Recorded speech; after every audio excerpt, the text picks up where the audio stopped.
What exactly does it mean to live as an adult on your own terms? Jami Attenberg will be here to talk about her new novel, All Grown Up. I think that we're all still sort of trapped in this Hollywood ending. I mean, I think people find comfort in the Hollywood ending.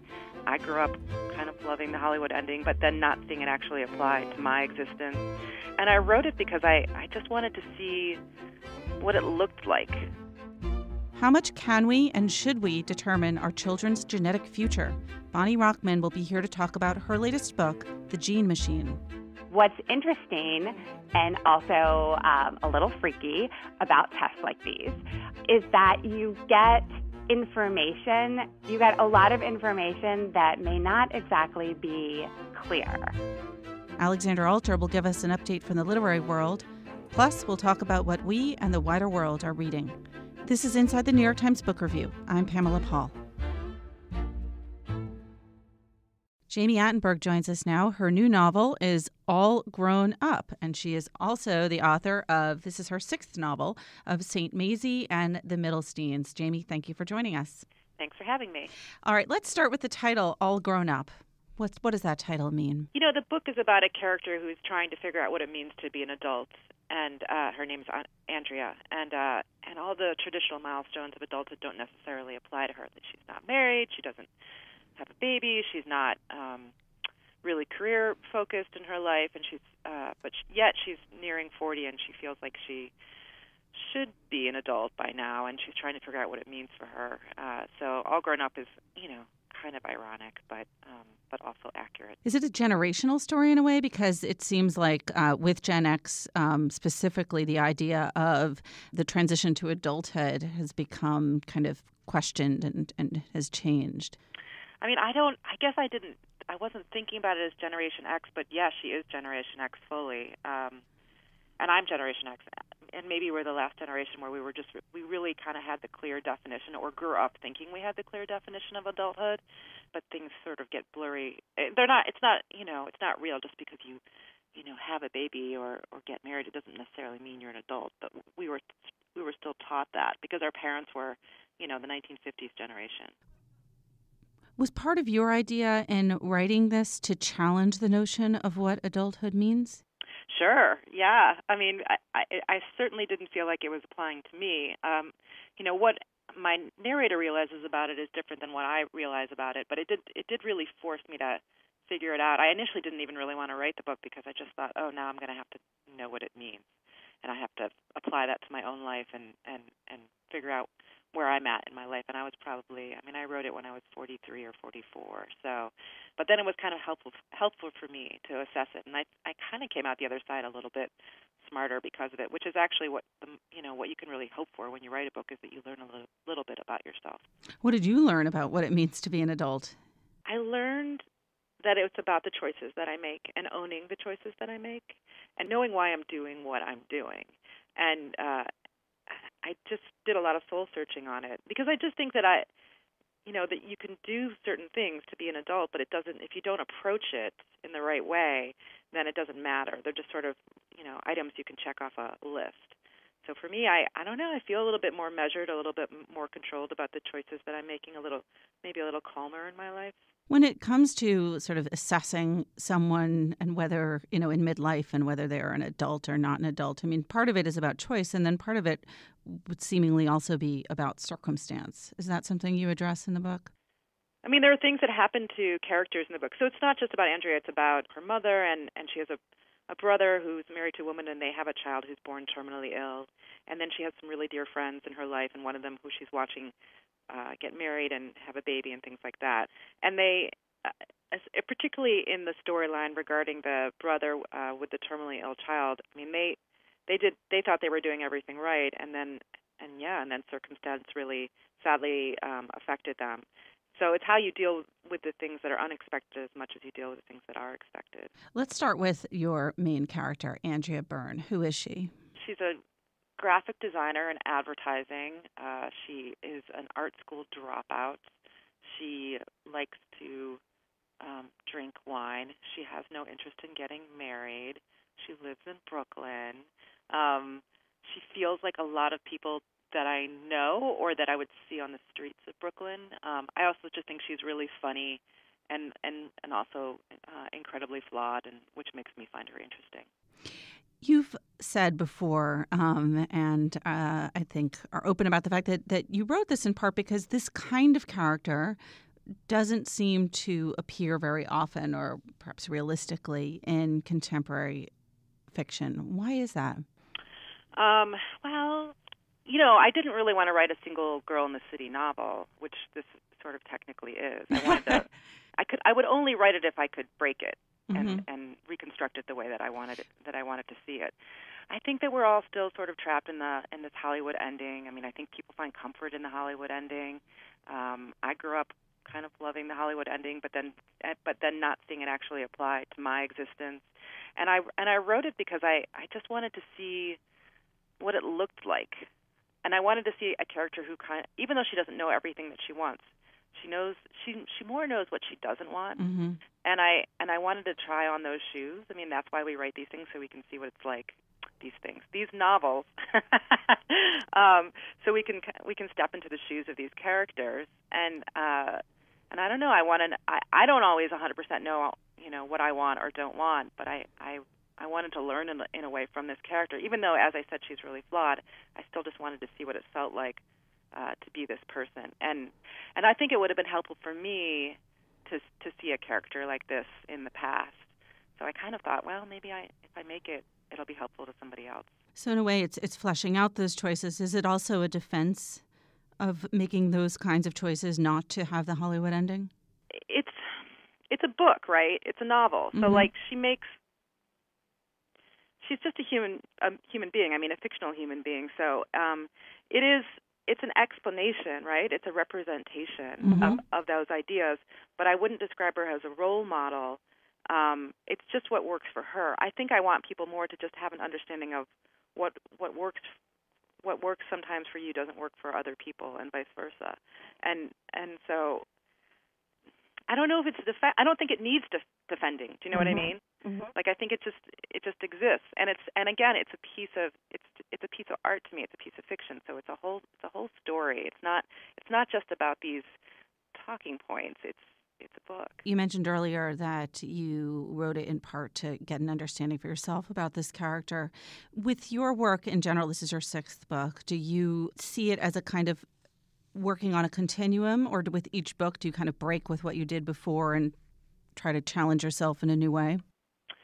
I mean, I'm always experimenting with form, always. And in fact, this is so formally different than the book before, St. Maisie, and St. Maisie is so formally different than the Middle Scenes and so on. I don't want to write a book if it's going to feel like the book before it. It's boring. It's not interesting for my readers, and it's such a huge commitment. You have to really want to spend time with the book. But there are themes. I mean, I'm always exploring themes of compassion and empathy and families and communication and sexuality. So it is on the continuum in that way. It doesn't feel the same, but I know when I approach it that I'm going to be talking about certain topics over and over again. You mentioned sexuality, and there's a lot of sex in the book. And you've said that one of your favorite scenes is a sex scene between your main character, Andrea, and a newly divorced dad. Can you read to us from that scene? Andrea has been seeing a man who is newly single after many years of marriage. And this is just a couple of paragraphs from their first intimate moment together. When we get to my studio, he surveys it and nods. The art, the stacks of books, the pots and pans dangling dramatically from a ceiling rack, while I shakily, excitedly pour us 2 bourbons neat. We clink glasses and then drink quickly. This is so exciting, he says. I'm so excited. I boldly take off my dress. I'm just standing there, naked in front of him. I love all the curves, he says. Hips, yes. He is nodding at me, approving me. I realize I'm desperate for his approval. This man who was married, this father of one, someone else is now mine. He takes off his hat, and then his shirt, and then his pants. He is pale white and nearly hairless, and I realize he has trimmed his pubic hair. Did you? I point to his crotch. I thought I was supposed to, he says. I read it in GQ. I really haven't seen it before, I say. I think I went a little too far, he says. I waxed my chest, too. It hurt. I waxed, too, I say. Just here, though. I motion to my crotch. It looks nice on you, he says. Normal. It looks nice on you, he says. Normal. I mean, the conversation feels so real. I just like have to wonder how much of this you got from stories, told among your friends and dating situations that you've been in. I mean, I certainly think that it seems like a GQ thing in particular, like that they would, I do sometimes flip through men's magazines, and I think they're funny, where they're sort of advising these men, like, how to, they do the same thing to women, but to men, how horrifying it must be, having never even looked really at that area in your body and then just having to go deep on it. So it just entertains me. This is a shorter novel than I think most of your, or if not all of your previous books, and you've said that you wrote it pretty quickly. Did it just come easily to you, or what were the big challenges for you in writing it? Originally, I didn't really want to write it. So I started it and I wrote 3 chapters of it, a story cycle. And I was just trying to cleanse my palate because I just finished St. Maisie, and I knew I wanted to move on to something else. And I thought, let me just write these 3 stories. And I was like, I don't really want to write this book, this single woman in the city book, as I said. And so what I decided to do was write a ghost story instead. And I wrote about 100 pages of a ghost story. And then, but I ended up using the same characters from this book. So I was kind of getting to know them through that. And then I wrote that 100 pages, and I'm actually not very good at writing a ghost story. I have dreams of it someday, but it's not really happening for me right now. So the ghost is gone. Someday. Listen, much respect to people who can write ghost stories, because it's an incredibly difficult thing to do. So I thought, I really want to write a 1970s Chicago novel. And I wrote about 50 pages of that, and again, it was some of the same characters in it. And then I showed the story to one of my writer friends, Alex Chi, and he said, why don't you just try it and write it? And then once I sat down to do it, it really, from start to finish, including final edits, it took me probably about 9 months to do.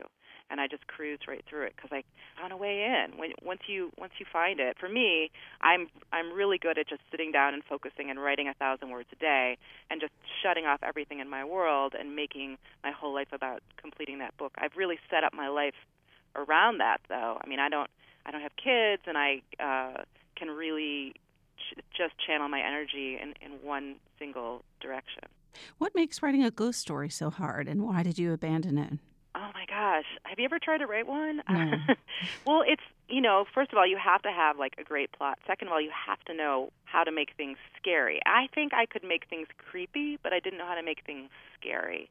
And you have to really have you either have to go all out and just have it be a really spooky story that's got like a big, deep backstory to it, and it's really complicated, or you kind of have to go that Shirley Jackson route where it's all intellectual and internal and about emotions. And I just couldn't seem to do either one of them particularly well. I don't think I had an understanding of what the core story was. My imagination might not work that way. Maybe someday. I really hope to. I really dream of it. And what about that Chicago 70s novel? Any plans to resurrect that as well? I would do that. I would do that in a heartbeat. Chicago's that's where I grew up, and it's a fascinating city. And I grew up in the 70s, but I grew up in the suburbs, and it's such a complicated place, and I have a deep affection for it, but I know that it has a really dark past to it as well. And it's still there. I think because I wrote the 1920s historical novel, I wasn't ready to write something else that felt kind of historical or that I would have to do a ton of research on. That was probably one of the reasons why All Grown Up came so quickly, because I was coming from, having to abide by a certain set of rules because it was set in the 1920s, mm-hmm. and then all of a sudden I was set, right now, and I didn't have to invent the way they talked. I didn't have to invent a landscape that I was unfamiliar with, and I just kind of ran with it. It was very freeing to write this book. Why didn't you want to write the single girl in the city book? Because it's been written before and kind of done to death, but I didn't think done in the way that I wanted to see it. They aren't books that I really necessarily want to read. I'm a huge fan of Sex and the City. I watched that the first time it came on. I hate watched it because I was really young and it didn't apply to me. And now as I get older, I understand where it's coming from. I don't know. I didn't think I really had anything to add to it. But then this just felt like the right way to do it. And I also didn't really want to have to talk about being single mm-hmm. for, even though it's not about me, but just the idea of having to do press for, a year. having to analyze it. What was your way of making this a single girl in the city novel, but different from previous incarnations of that genre?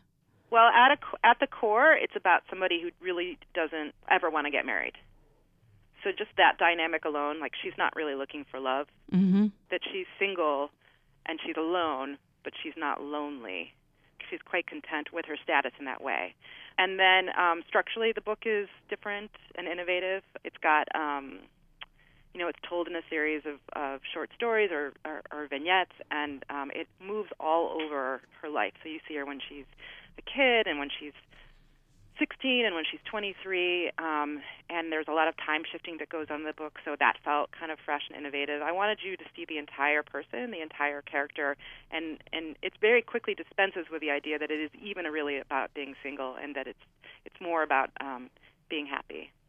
All right, then. Well, way more than a single girl in the city novel. The book, again, is All Grown Up by Jami Attenberg. Jami, thank you so much. Thank you, Pamela.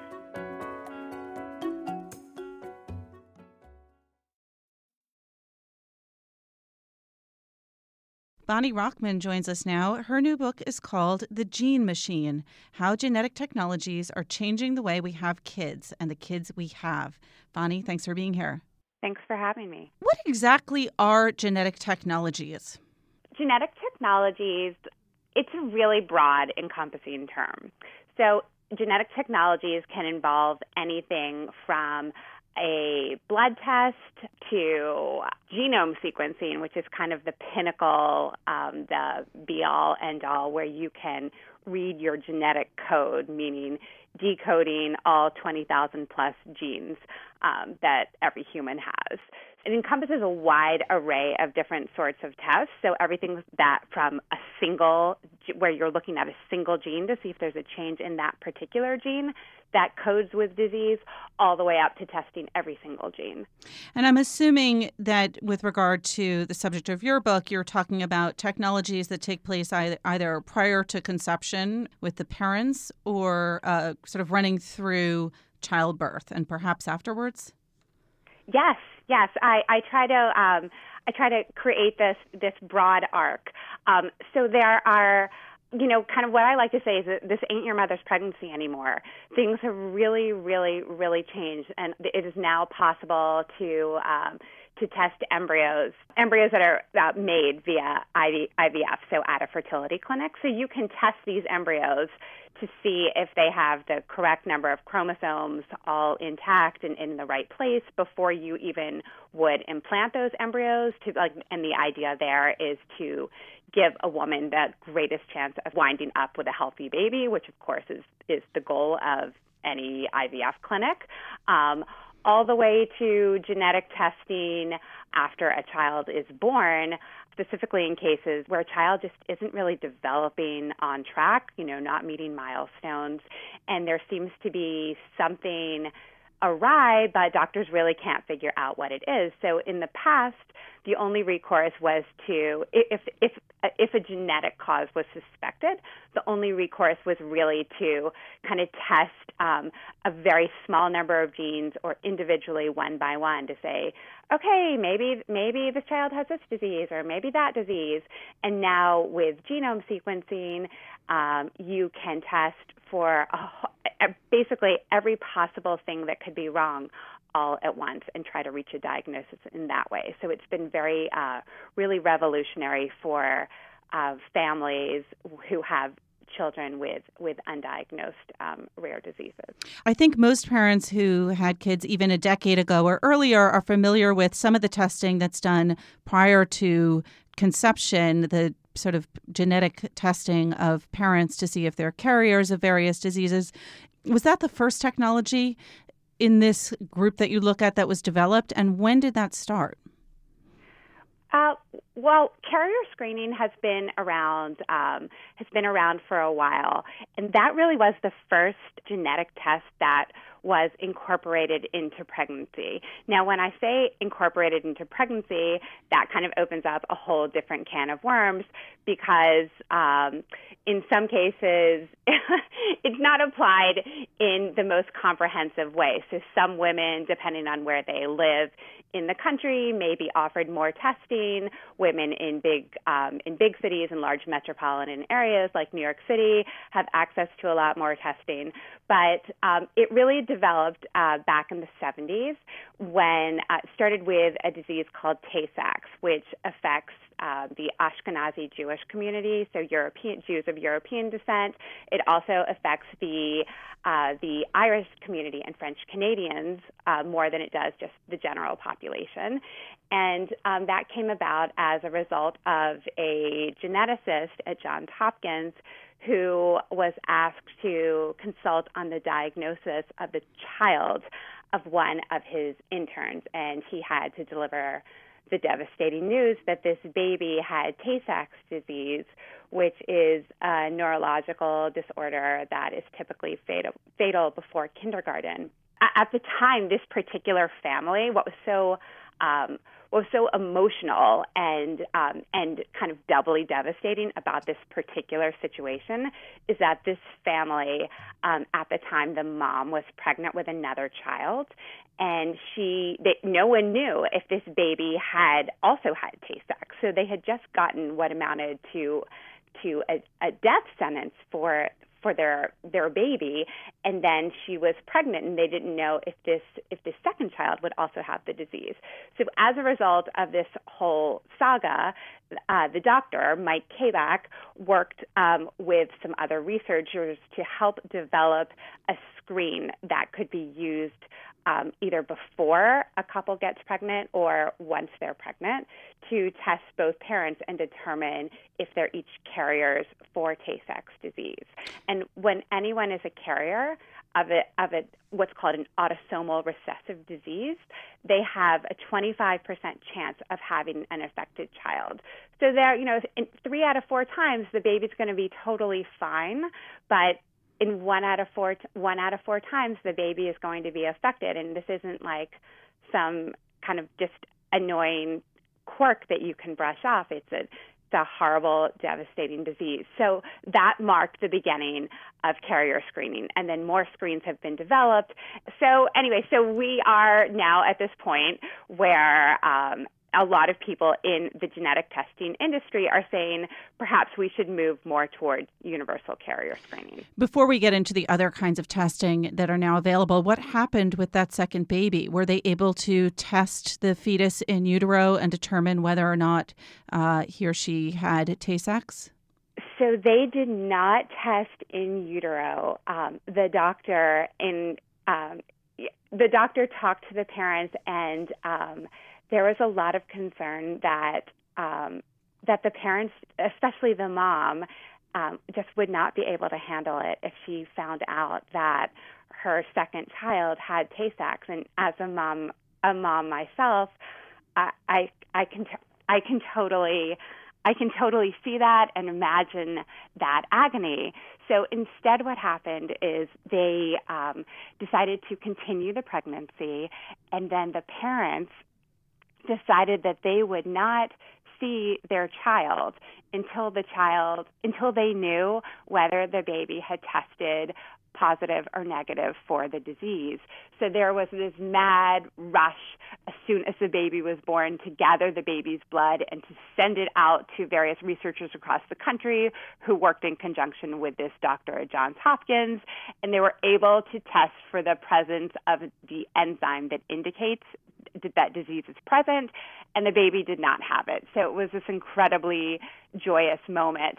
But as happens in so many situations where you're in an incredibly stressful period of time and you realize that there's a real problem, this doctor decided, rather than just saying, okay, whoa, thank God, that was terrible, next patient, he decided that he was going to work to try and develop a screen, a test for this disease.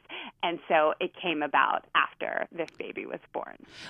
What other kinds of diseases can doctors now test for in utero? So the obvious one is Down syndrome, but what else can they find out about a baby before the baby is born? Well, there's almost no shortage of information that can be tested for. It really depends how comprehensive is the test that you're using. There is a test called chromosomal microarray that uses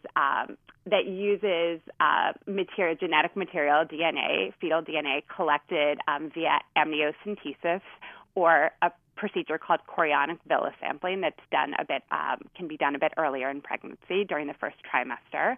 And that can test for tiny genetic deletions or duplications, so much, much smaller than the extra copy of a chromosome that causes Down syndrome.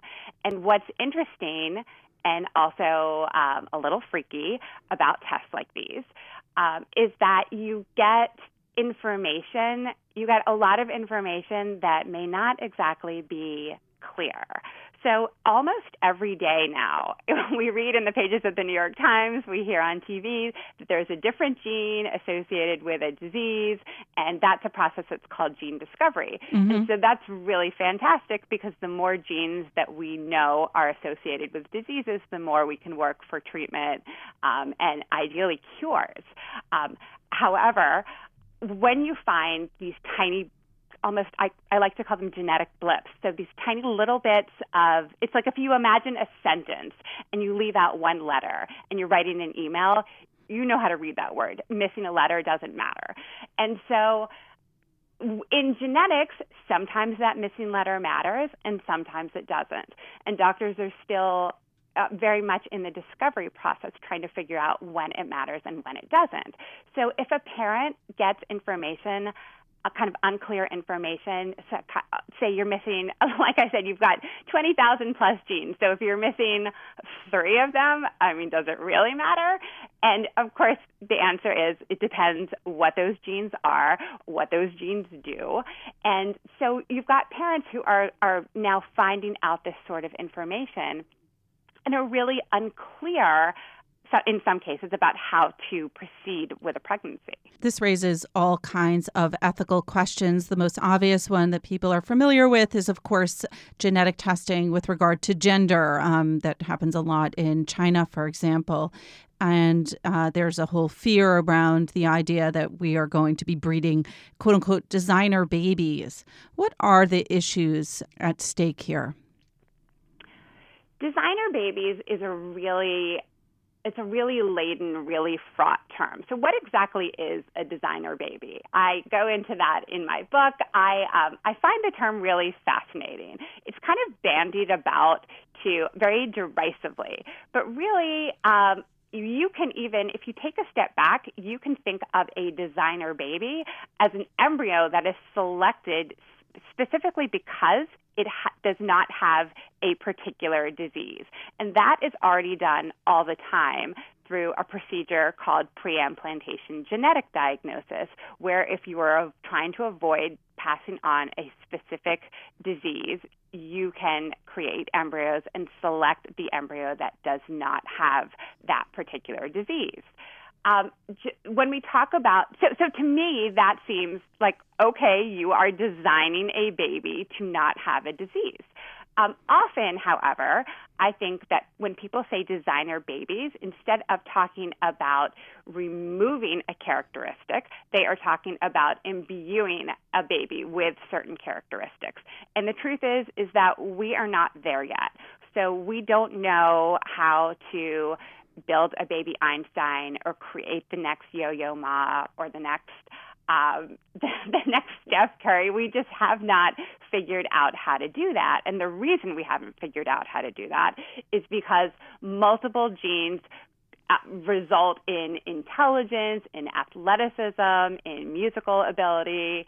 And so it's not something that is about to happen today or tomorrow. However, there is lots of work going on now with gene editing. In fact, there was just a report that was released last month in February saying, which it was quite groundbreaking, because for the first time, these very eminent groups of scientists at the National Academy of Medicine and the National Academy of Sciences said, you know what? In certain specific cases where a couple wants to have a genetically related child and there is no way for them to avoid transmission of a severe disease or disability, it would be okay to edit eggs or sperm or embryos. And so that is what's called gene editing or genome editing. And so keep in mind that we are not talking about trying to make this, build a better baby in terms of like making them smarter, more beautiful. We are simply talking about the avoidance or the prevention of disease or the treatment of disease. However, there is a concern that once we actually are able to kind of crack that code and figure out how to edit out disease, or how to basically edit genes so that we can maybe decrease the presentation of disease or, mitigate symptoms, that then we'll be able to take that technology and use it to enhance babies. And one of the examples that I have heard repeated several times by researchers in the field is as it regards a disease called Duchenne muscular dystrophy, which is a really devastating disease that affects mostly boys.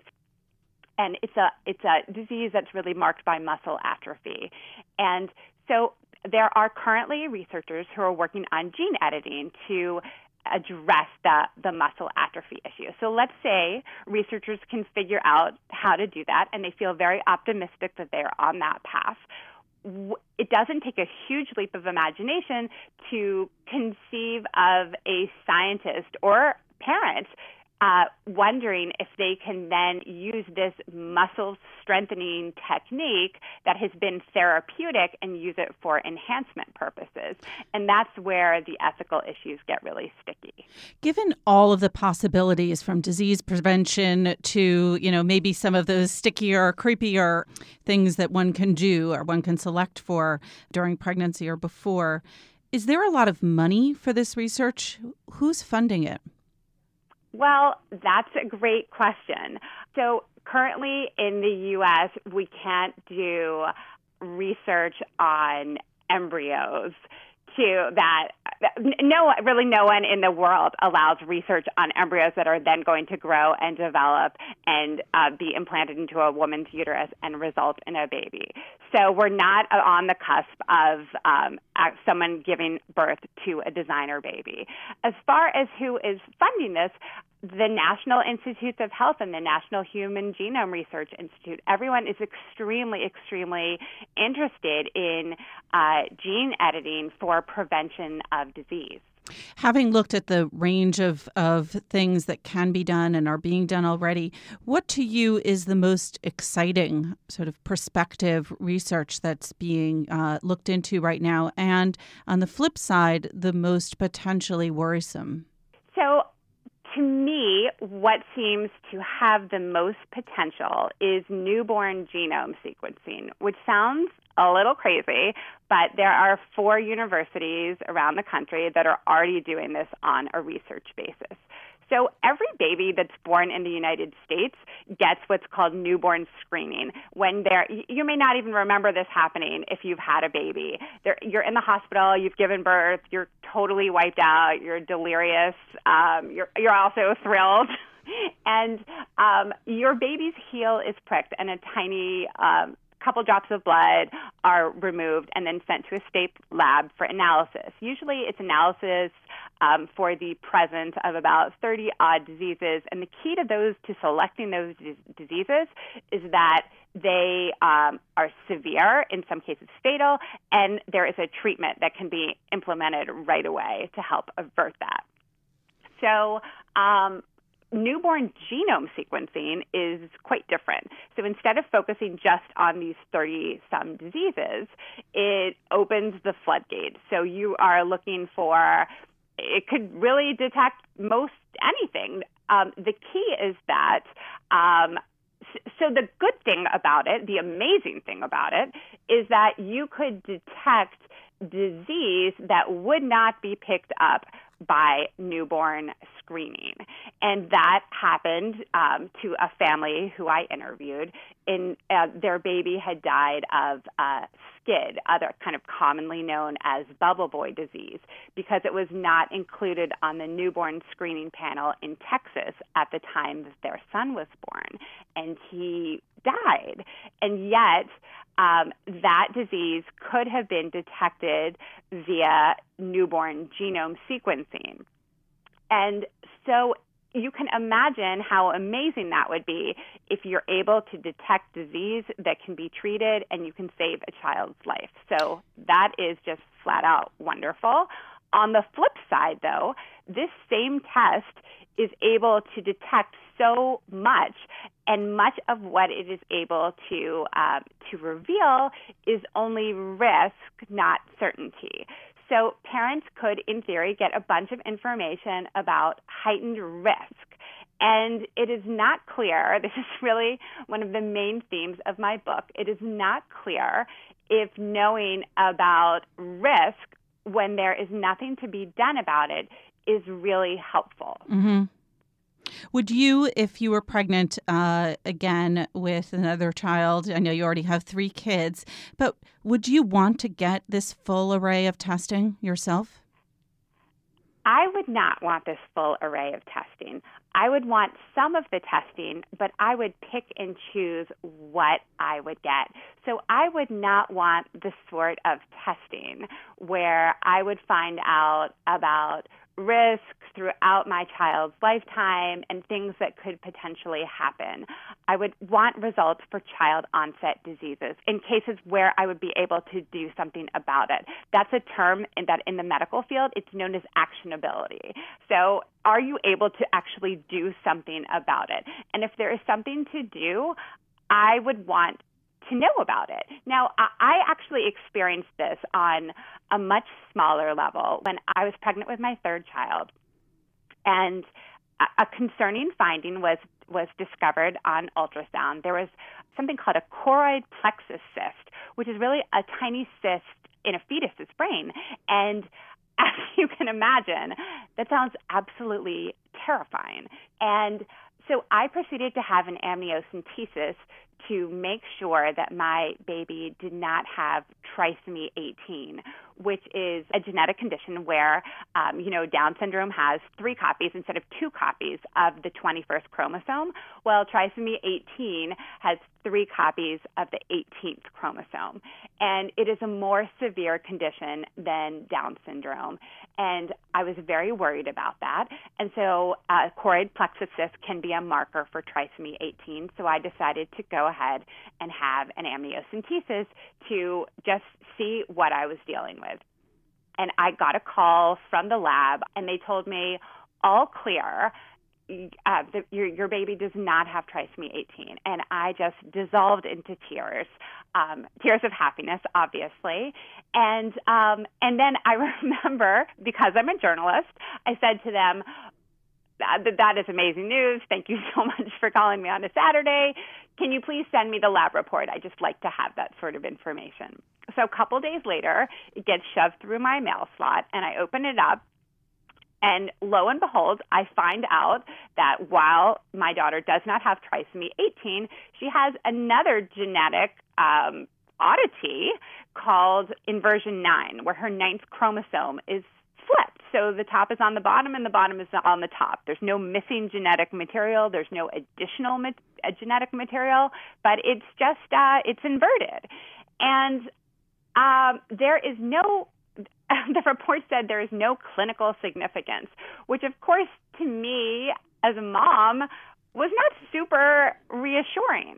So that was an example of me getting information that is not completely clear.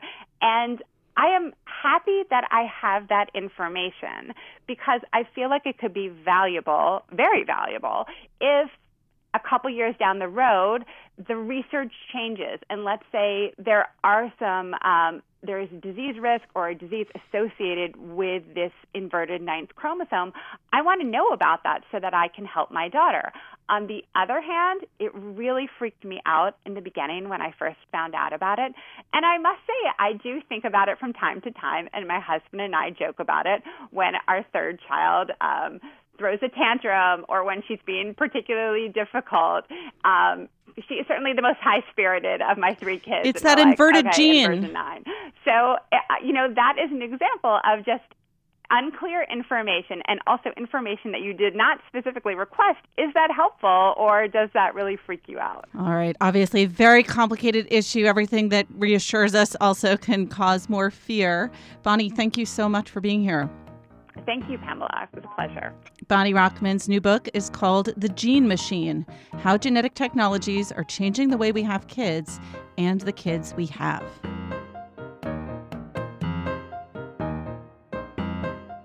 Alexandra Alter joins us now to talk about what's going on in the literary world. Hi, Alexandra. Hi, Pamela. What is going on? So there's a book that came out recently. It's a young adult novel called The Hate You Give by Angie Thomas, and it's getting a tremendous response from readers, librarians, booksellers, other novelists like John Green, who called it a classic of our time. And it's interesting because she's a first-time author. She's quite young, and she wrote this book as a response to police brutality and racial profiling, which was something that she saw happening when she was a college student in Jackson, Mississippi, even though it was elsewhere in the country. And as she was working on the novel, these incidents continued to crop up. So she felt like the best way to address it for her was through fiction. It's amazing, the response so far. It's been number 1 on the bestseller list for young adult fiction since it came out last week. It debuted at number 1, which is really remarkable for a first-time writer. And I think it has more than 100,000 copies in print now.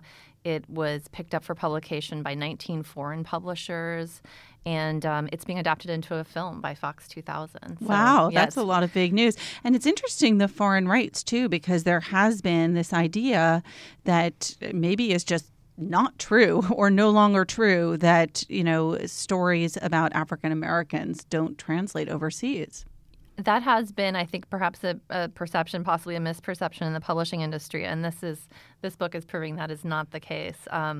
So I actually got to speak to her and go to one of her book events recently in Philadelphia when she met with some teenagers who had all read the book and had great questions for her. And she has a really interesting backstory. She's from Jackson, Mississippi, and she was, she didn't really have any literary role models when she was growing up. She said she kind of read Harry Potter, but she found literary inspiration more in music and hip hop, and that is a big thread in the story. But she did find, a writing teacher in college who encouraged her to kind of draw on her own background, even though she felt sort of out of place. She said she was the only African American student in her writing class at college in Jackson. And she started the book then. She started as a short story and then continued to work on it for 5 years. And she was worried that this was too kind of explosive and raw of a topic for a young adult publisher. Instead, 13 publishers bid on the book. It was a really heated auction. She sold it in a 2-book deal, and now she's seeing this incredible response. And she's also one of kind of a new group of young African American debut novelists who are taking on this issue. There are a few other books coming out later this year and early next year that address the same kind of issues. So it really validates the whole "we need diverse books" movement with concrete sales. I mean, there's absolutely obviously an appetite. There's a huge appetite for it. And I think it's also interesting, you saw books like All American Boys, which was by Jason Reynolds and Brendan Keeley, and it came out in 2015. That was also written kind of in response to, I think they started writing it was after Trayvon Martin, and they were talking about police brutality and racial profiling. And Jason Reynolds is African American, and he was explaining to Brendan Keeley sort of his experience with police growing up and how he was always afraid of them. And Brendan, who is white, said, I always feel safe around them. So they started having this dialogue, and it turned into this book. And that has been adopted in school curriculums around the country. It was the One Book, One Maryland read in Maryland. And they've spoken to, I think, 40,000 students. So these books are really, really catching on. And, so they're not just popular with readers, but librarians and schools are also interested in them. Exactly. I mean, I think a lot of the teachers and librarians I spoke to said that, fiction is an easy entry point for students. They can relate to a character's experience. Whereas if you kind of go off the news, it can be too upsetting or feel even too abstract. And, a lot of the authors that are taking up the issue, one of the debut novelists whose book is coming out later this year is Nick Stone, and her debut is called Dear Martin. She lives in Atlanta, and she has 2 young sons, and she said, she kept seeing these shootings of young African Americans, and she wanted to write a novel that would both kind of give Black teenagers an opportunity to sort of think about what they see going on and feel like their experience was being represented, but to give other teenagers from other backgrounds kind of a window into what it's like. And she was talking about how fiction is such an incredible tool for instilling empathy in kids. And that's what she's hoping to achieve with Dear Martin. So I'm looking forward to that book as well. Yes. Alexandra, excellent story. Thank you so much. Thanks for having me. My colleagues Greg Coles, John Williams, and Parl Sagel join us now to talk about what we and other people are reading. Hi, guys. Hey, Pamela. Hi, Pamela. All right, Greg, let's start with the other people. What's on the bestseller list? Well, the most interesting thing on the fiction side of the hardcover lists is Mohsin Hamid's new novel, Exit West, which you've discussed on the podcast, is new on the list at number 5. So quite a high debut for quite a literary novel, but also a very topical one. And very accessible, Yeah, very accessible one with the whole kind of magic realist thing going on. But there's also lots of excitement going on the nonfiction side of things, where Norman Ohler's Blitzed hits the list at number 15. This is the book. It's translated from German. We did a news article about it last year when it appeared in Germany by a young historian who theorizes that the Nazis were out of their minds on drugs throughout World War II, and that it helped them, specifically on meth, which just gave But them... lots of other stuff, too. Yes, cocaine and a lot of stimulants to kind of keep them going, even in the face of eventual certain defeat. I think the controversy around it is interesting, too, because some people are saying that this can be viewed as an excuse for some of the behavior. Yeah, he addressed that in a Talk of the Town piece in the current issue of The New Yorker, and he says absolutely not. It's he's intending to provide context, but there's no excuse for the Nazi agenda or any of the things that they did. But he is suggesting that the drugs helped them in their endeavors, have helped them in their pursuits. Yes, exactly. So then Michael Finkel's new book, The Stranger in the Woods, is also new to the list at number 11. That is about the guy in Maine, the hermit, who lived in the woods in Maine for 27 years, just kind of stealing food and going along until he was finally caught in 2013. Kicked out of the woods? Yeah. I just love the word hermit. Caught living in the woods. Then Joan Didion is also new to the list. Her travel book, South and West, which is looking at a southern road trip, and then Patty Hearst's trial, that's new at number 9. And finally, Chimamanda Ngozi Adichie is back on the bestseller list with another book about feminism. This one is called Dear Ijeawele. It is a letter to a childhood friend who asked Adichie how she might raise her daughter as a feminist, and that's new on the list at number 4. And we should mention that George W. Bush, former president, is still at number 1 after his debut last week with Portraits of Courage. That's his art book. Yes, it is. Paintings of veterans, yes.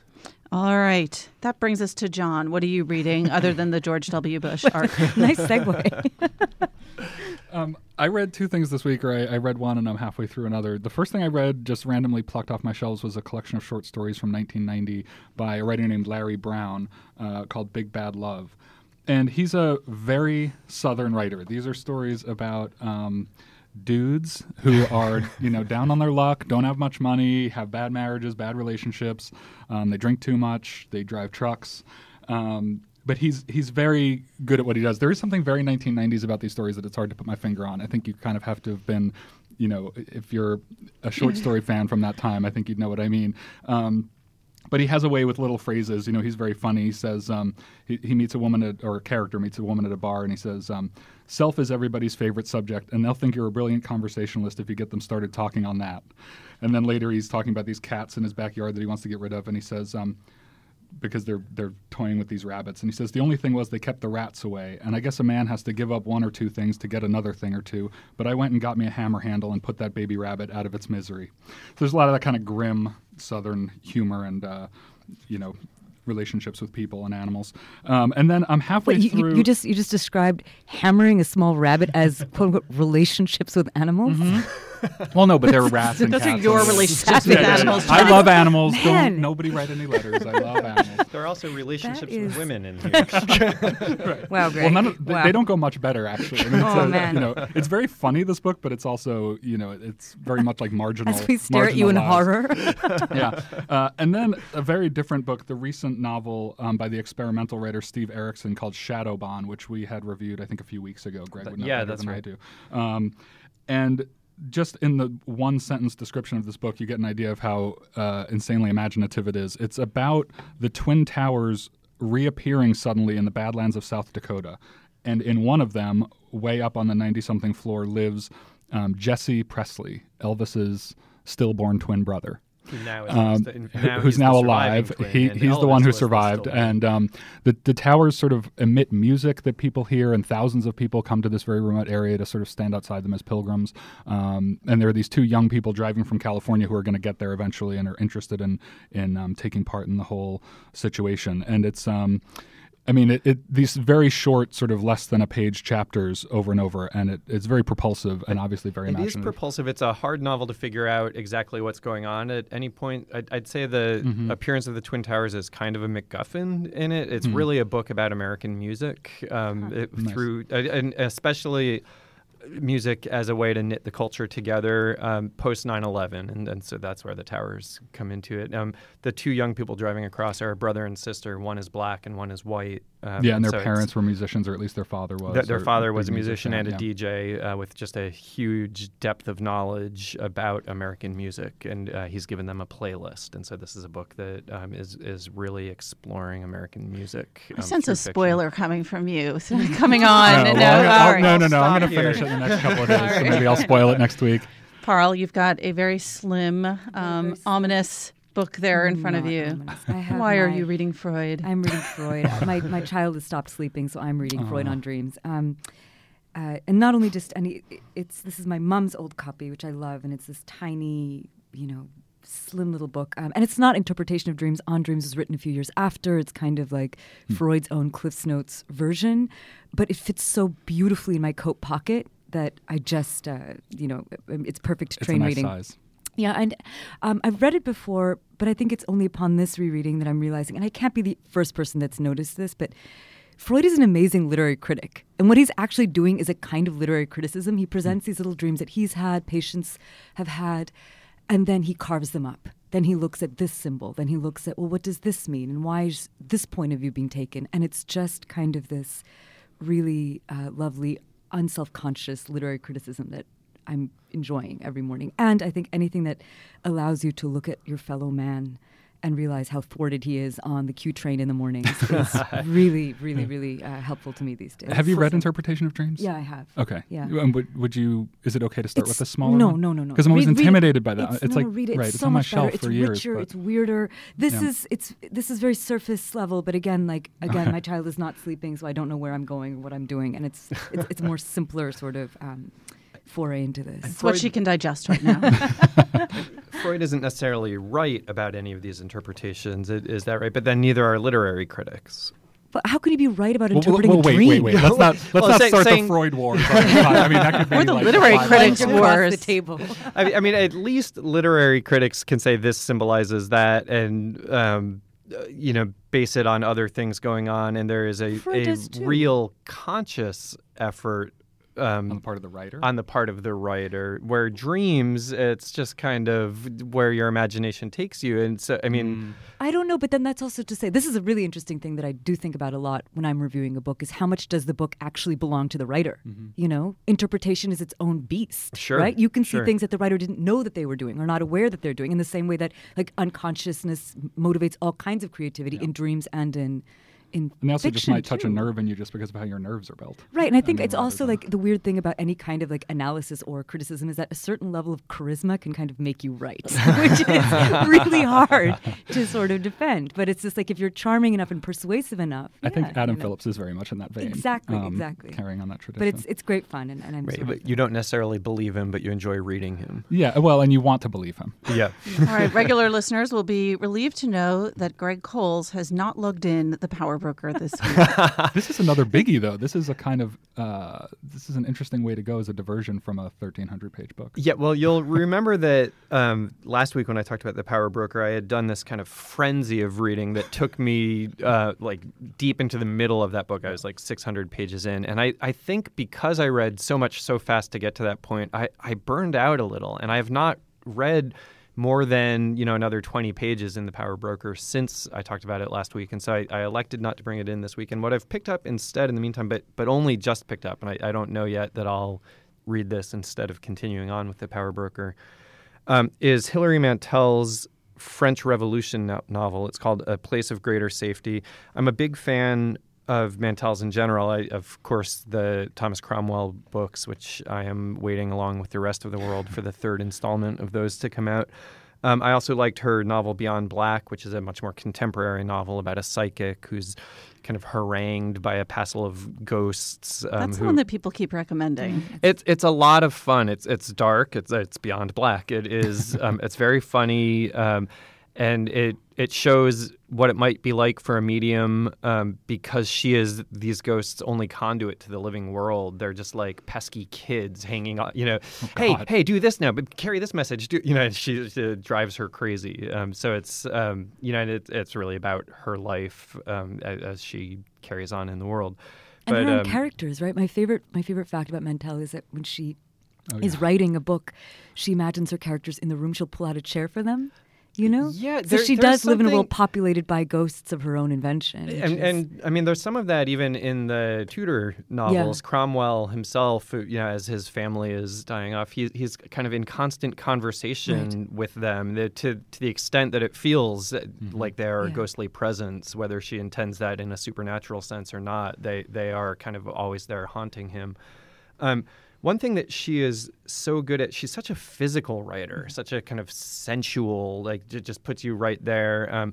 This book, A Place of Greater Safety, opens with the smells of summer going on. And she says, it was not a good smell. Like right away, she's grounding you in kind of this physical world. And the character's also worried about, he's got a new roof to pay for, and he's going back through the books of the accounts. So she's very concerned with kind of the gritty, intimate details. The opening of Wolf Hall is one of my favorite openings for that reason. Just like literally the first couple of paragraphs with the dog. That's a book that, it really... they fell from the sky? It's like, no, he's on the fighting. ground. Yes, Yeah. he's being pummeled. Yeah. That is... you're so in Cromwell's head. It took me a number of tries to get past maybe about 30 pages in that book because I was just kind of constantly lost. It's also a cast of many. Yeah. A Place of Greater Safety is more straightforward than Wolf Hall in that sense. It's kind of a more traditional historical novel. You're very grounded. It's a third person. Yeah, it is. It's third person. It shifts in and out of different characters. I tweeted out a line from its author's note, the introduction this morning, because she's so smart about writing historical fiction. She talks about, this is not an impartial account. I've tried to see the world as my people saw it, and they had their own prejudices and opinions. Where I can, I've used their real words. She goes on like that. The line that I tweeted out was from the very end of the introduction. The reader may ask how to tell fact from fiction. A rough guide. Anything that seems particularly unlikely is probably true. Well, when it comes to the French Revolution, that's probably especially true. Yeah. Pamela, what are you reading this week?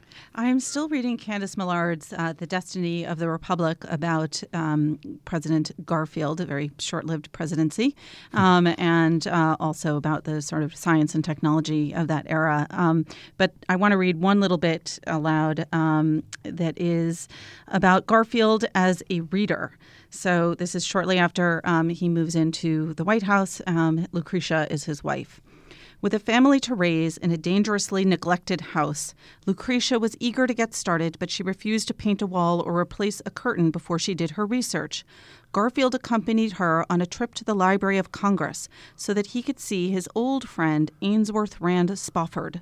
Spofford, who had been the Librarian of Congress since 1864, knew Garfield well, ranking him among the most diligent researchers he had ever met, and marveling at how, in the midst of a hectic work schedule, Garfield managed to keep abreast of current literature, allowing no good book to escape him.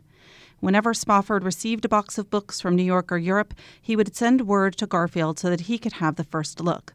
Garfield enjoyed this proximity to knowledge so much that, when in Ohio one summer, he confided to a friend, quote, "Every day I miss Spofford and our great Library of Congress," unquote. He would have loved the internet. That's right. He also loved reading aloud to his children, eager to introduce them to his favorite works, from Shakespeare's plays to the Arabian Nights to Audubon's detailed descriptions of the woodchuck, the brown pelican, and the ferruginous thrush. All those poor kids. We're gonna get It's almost uncanny, too, the That's resemblance awful. to today's White House. Yes. Well, I'm ending with a happy animal story, John, just to balance out your earlier rabbit beating. Oh. All right, guys. Thanks so much. Thanks, Pam. Thanks, Pamela.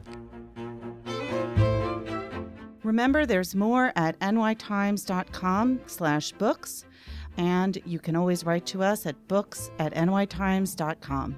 Thanks for listening. For the New York Times, I'm Pamela Paul.